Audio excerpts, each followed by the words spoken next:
বাণী। খবর পড়ছি শাশ্বতী দত্ত। বিশেষ খবর হলো, প্রধানমন্ত্রী নরেন্দ্র মোদী আজ ভিডিও কনফারেন্সিং এর মাধ্যমে বিকশিত ভারত বিকশিত মধ্যপ্রদেশ কর্মসূচিতে বক্তব্য রাখবেন। সেখান থেকে তিনি 17,500 কোটি টাকারও বেশি মূল্যের একাধিক উন্নয়নমূলক প্রকল্পের উদ্বোধন ও শিলান্যাস করবেন। আসন্ন লোকসভা নির্বাচনে দলীয় প্রার্থীদের নাম চূড়ান্ত করতে বিজেপির কেন্দ্রীয় নির্বাচনী সমিতি আজ নতুন দিল্লিতে বৈঠকে বসছে। 4 দিনের ওড়িশা সফররত রাষ্ট্রপতি দ্রৌপদী মুর্মু আজ ময়ূরভঞ্জ, কেওনঝড়, কটক, ভুবনেশ্বর এবং সম্বলপুরে বিভিন্ন কর্মসূচিতে অংশ নেবেন। ঝাড়খণ্ডের জামতারা জেলায় কালাছড়িয়া হল্টের কাছে ট্রেনের ধাক্কায় কমপক্ষে 12 জনের মৃত্যু হয়েছে, শোক প্রকাশ রাষ্ট্রপতি ও প্রধানমন্ত্রী। মধ্যপ্রদেশের জাতীয় শুটিং ট্রায়ালে ভারতের তারকা শুটার আসি চোকসি মহিলাদের 50 মিটার রাইফেল 3 পজিশনে নতুন বিশ্ব রেকর্ড করেছেন। মহিলাদের প্রিমিয়ার লিগ WPL প্রতিযোগিতায় গতকাল ইউপি ওয়ারিয়ার্স 7 উইকেটে মুম্বাই ইন্ডিয়ান্সকে হারিয়ে দিয়েছে। আসছি বিস্তারিত খবরে। প্রধানমন্ত্রী নরেন্দ্র মোদী আজ ভিডিও কনফারেন্সিং এর মাধ্যমে বিকশিত ভারত বিকশিত মধ্যপ্রদেশ কর্মসূচিতে বক্তব্য রাখবেন। সেখান থেকে তিনি রাজ্যের সেচ, বিদ্যুৎ, সড়ক, জল, জল সরবরাহ, কয়লা, শিল্প সহ বেশ কয়েকটি গুরুত্বপূর্ণ ক্ষেত্রে 17,500 কোটি টাকারও বেশি মূল্যের একাধিক উন্নয়নমূলক প্রকল্পের ভিত্তিপ্রস্তর স্থাপন করবেন এবং জাতির উদ্দেশ্যে উৎসর্গ করবেন। মধ্যপ্রদেশে সাইবার তহসিল প্রকল্পের সূচনা করবেন তিনি। প্রধানমন্ত্রী আজ মধ্যপ্রদেশে 5,500 কোটি টাকারও বেশি মূল্যের সেচ প্রকল্পের শিলান্যাস করবেন। এগুলির মধ্যে রয়েছে আপার নর্মদা প্রকল্প, রাঘবপুরের এবং বাসানিয়ার বহুমুখী প্রকল্প। এর ফলে দিনদৌরি, অনুপপুর এবং মান্ডলা জেলার 75,000 হেক্টরেরও বেশি কৃষি জমিতে সেচের ব্যবস্থা করা হবে এবং এই অঞ্চলে বিদ্যুৎ ও পানীয় জল সরবরাহ করা সম্ভব হবে। প্রধানমন্ত্রী আজ 2,200 কোটি টাকারও বেশি ব্যয়ে নির্মিত 3টি রেল প্রকল্প জাতির উদ্দেশ্যে উৎসর্গ করবেন। এর মধ্যে রয়েছে বীরাঙ্গানা লক্ষ্মীবাই ঝাঁসি জাকলাউন এবং ধাউরা আগাসোর রুটে 3rd লাইন, নিউ সুমাউলি জোড়া আলাপুর রেলপথের উন্নয়ন প্রকল্প এবং পোয়ারখেদা ঝুঝারপুর রেল উড়ালপুল প্রকল্প। এর ফলে এই অঞ্চলে রেল যোগাযোগের যেমন উন্নতি ঘটবে, তেমনি সামগ্রিকভাবে আর্থসামাজিক উন্নয়ন হবে অঞ্চলটির। প্রধানমন্ত্রী গতকাল বিকেলে মহারাষ্ট্রের ইয়াভাতমালে PM কিষাণ প্রকল্পের ষোড়শ কিস্তি বাবদ 21,000 কোটি টাকার বেশি বোতাম টিপে কৃষকদের ব্যাংক অ্যাকাউন্টে পাঠিয়েছেন। তিনি বলেছেন, উপকৃতদের কাছে সরকারের প্রতিটি পয়সা পাঠানো সুনিশ্চিত করাই মোদির গ্যারান্টি। आज देखिए, मैंने एक बटन दबाया और देखते ही देखते PM किसान सम्मान निधि के 21,000 करोड़ रुपए देश के करोड़ों किसानों के खाते में पहुंच गए और यही तो मोदी की गारंटी है। প্রধানমন্ত্রী কিষাণ সম্মান যোজনায় এ পর্যন্ত 3 লক্ষ কোটি টাকা 11 কোটি কৃষকের ব্যাংক অ্যাকাউন্টে জমা পড়েছে বলেও জানান প্রধানমন্ত্রী। মারাঠাওয়াড়া এবং বিদর্ভ অঞ্চলের জন্য 51টি সেচ প্রকল্পকে জাতির উদ্দেশ্যে উৎসর্গ করেন তিনি। প্রধানমন্ত্রী কৃষি সিঁচাই যোজনা এবং বালিরাজা জল সঞ্জীবনী যোজনার অধীনে 2,750 কোটি টাকা বেশি ব্যয়ে এই প্রকল্পগুলি তৈরি করা হয়েছে। এর আওতায় আসবে 80,000 হেক্টরেরও বেশি কৃষি জমি। প্রধানমন্ত্রী জানান, পূর্বতন সরকার দেশের 100টি সেচ প্রকল্পকে বকেয়া রেখেছিল। এর মধ্যে 26টি ছিল মহারাষ্ট্রে। সেই সব প্রকল্পে 12টির কাজ শেষ হয়েছে। মহিলাদের 5.5 লক্ষ স্বনির্ভর গোষ্ঠীর জন্য 825 কোটি টাকা বন্টন করেন তিনি। সূচনা করেন অন্যান্য অনগ্রসর শ্রেণীর জন্য মোদী আবাস ঘরকুল যোজনা। এই প্রকল্পে আগামী 3 বছরে তৈরি করা হবে 10 লক্ষ বাড়ি। প্রধানমন্ত্রী গতকাল ওয়ার্ধা কালাম এবং নিউ আষ্টি আমলার ব্রডগেজ লাইন সহ 1300 কোটি টাকার বেশি মূল্যের রেল প্রকল্পের উদ্বোধন করেছেন।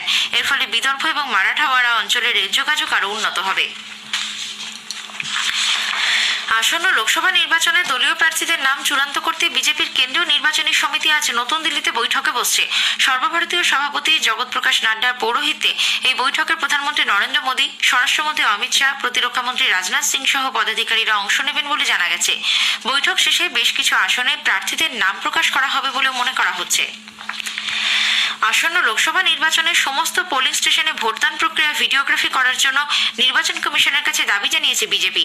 কেন্দ্রীয় মন্ত্রী অশ্বিনী বৈষ্ণবের নেতৃত্বে বিজেপির একটি প্রতিনিধি দল গতকাল নতুন দিল্লিতে কমিশনের কাছে এই দাবি জানায়। পরে সাংবাদিকদের শ্রী বৈষ্ণব বলেন, বুথে ভিডিও রেকর্ডিং এর হার 50 থেকে বাড়িয়ে 100% করার দাবি জানিয়েছেন তারা। এর ফলে ভোটদানের সময় কি কি ঘটছে তা যথাযথভাবে ধরা থাকবে।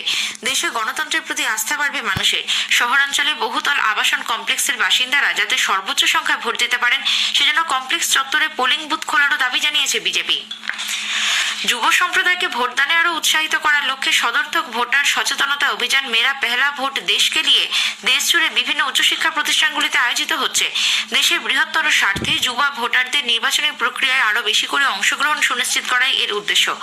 আকাশবাণী সংবাদের সঙ্গে কথাবার্তায় বিশ্ববিদ্যালয় মঞ্জুরি কমিশন ইউজিসির চেয়ারম্যান এম জগদীশ কুমার বলেন, এ ব্যাপারে ইউজিসি দেশের সমস্ত শিক্ষা প্রতিষ্ঠানকে চিঠি লিখেছে। লোকসভা নির্বাচনের দিনক্ষণ ঘোষণার আগে আগামী মাসের প্রথম সপ্তাহের মধ্যেই পশ্চিমবঙ্গে 150 কোম্পানি কেন্দ্রীয় বাহিনী মোতায়েন করা হচ্ছে।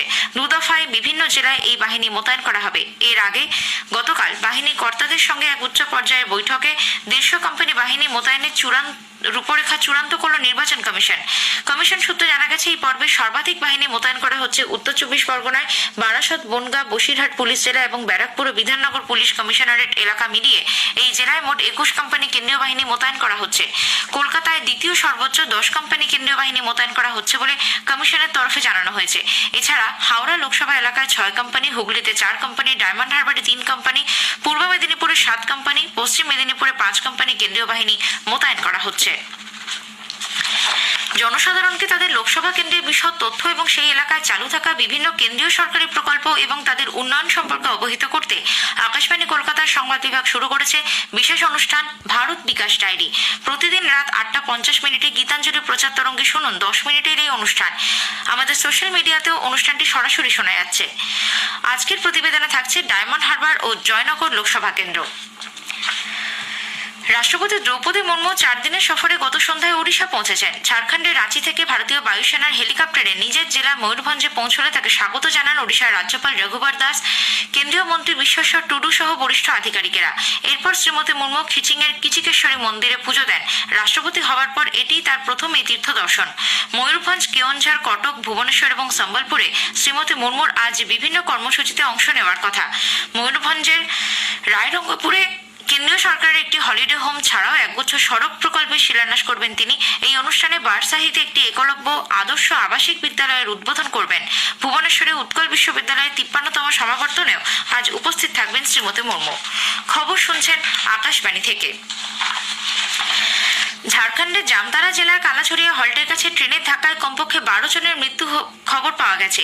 যদিও রেলের তরফে এখনো পর্যন্ত 2 জনের মৃত্যুর কথা বলা হয়েছে। গুরুতর জখম হয়েছেন বেশ কয়েকজন। প্রাথমিকভাবে পাওয়া খবর অনুযায়ী অঙ্গ এক্সপ্রেসের চালক ধোঁয়ার মতো ধুলো উঠতে দেখে আগুন লেগেছে ভেবে ট্রেন থামিয়ে দেন। সেই সময় হুড়মুড় করে নেমে আসেন বেশ কয়েকজন যাত্রী। পাশের সমান্তরাল লাইন ধরে ছুটে আসছিল ঝাঝা আসানসোল মেমু লোকাল। সেই ট্রেনের নিচে কাটা পড়েন অনেকে। খবর পেয়ে ঘটনাস্থলে ছুটে যায় পুলিশ, রেলকর্তা এবং চিকিৎসক দল। বিশদ তথ্য এখনো পাওয়া যায়নি। পূর্ব রেলের মুখ্য জনসংযোগ আধিকারিক কৌশিক মিত্র জানিয়েছেন, এই ব্যাপারে তদন্ত কমিটি গঠন করেছে রেল। রাষ্ট্রপতি দ্রৌপদী মুর্মু এবং প্রধানমন্ত্রী নরেন্দ্র মোদী ঝাড়খণ্ডের জামতারা জেলার ভয়াবহ এই ট্রেন দুর্ঘটনায় এতজনের প্রাণহানিতে শোক প্রকাশ করেছেন। একটি সোশ্যাল মিডিয়া পোস্টে তারা নিহতদের শোক সন্তপ্ত পরিবারের প্রতি সমবেদনা জানান এবং আহতদের দ্রুত আরোগ্য কামনা করেন। ভারতে বাণিজ্যমন্ত্রী পীযূষ গোয়েল বিশ্ব বাণিজ্য সংগঠন WTO-তে আস্থা ফিরিয়ে আনার ব্যাপারে জোর দিয়েছেন। WTO-তে গৃহীত সিদ্ধান্তগুলি যাতে কার্যকরভাবে বাস্তবায়ন করা যায় তাও নিশ্চিত করতে বলেছেন তিনি। পাশাপাশি 2019-এর ডিসেম্বর মাস থেকে নিষ্ক্রিয় হয়ে থাকা আপিল সংস্থাকে ফের কার্যকর করে তোলার উপর জোর দেন। তিনি বলেন, ভারতে একটি শক্তিশালী বিরোধ নিষ্পত্তি ব্যবস্থার পক্ষে। আন্তর্জাতিক বাণিজ্য ক্ষেত্রে স্বচ্ছতা বজায় রাখার জন্য এটি অপরিহার্য।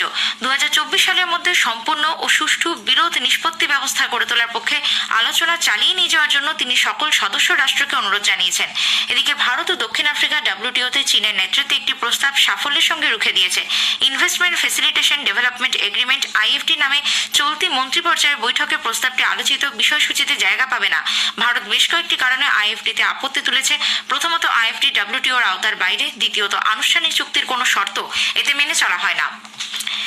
মধ্যপ্রদেশের জাতীয় শুটিং ট্রায়ালে ভারতের তারকা শুটার আশি চোকসি মহিলাদের 50 মিটার রাইফেল থ্রি পজিশনে নতুন বিশ্ব রেকর্ড করেছেন।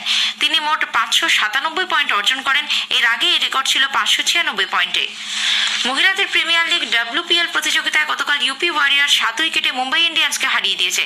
জয়ের জন্য 162 রানের লক্ষ্যমাত্রা নিয়ে খেলতে নেমে উত্তরপ্রদেশ 16 ওভার 3 বলে 3 উইকেটে হারিয়ে প্রয়োজনীয় রান তুলে নেন। প্রতিযোগিতার আজকের খেলায় রয়্যাল চ্যালেঞ্জার্স ব্যাঙ্গালোর খেলবে দিল্লি ক্যাপিটালসের বিরুদ্ধে। খেলা শুরু হবে সন্ধ্যে 7:30। শেষ করার আগে খবরের বিশেষ কিছু অংশ আরও একবার। প্রধানমন্ত্রী নরেন্দ্র মোদী আজ ভিডিও কনফারেন্সিং এর মাধ্যমে বিকশিত ভারত বিকশিত মধ্যপ্রদেশ কর্মসূচিতে বক্তব্য রাখবেন। আসন্ন লোকসভা নির্বাচনে দলীয় প্রার্থীদের নাম চূড়ান্ত করতে বিজেপির কেন্দ্রীয় নির্বাচনী সমিতি আজ নতুন দিল্লিতে বৈঠকে বসছে। খবর শেষ হলো।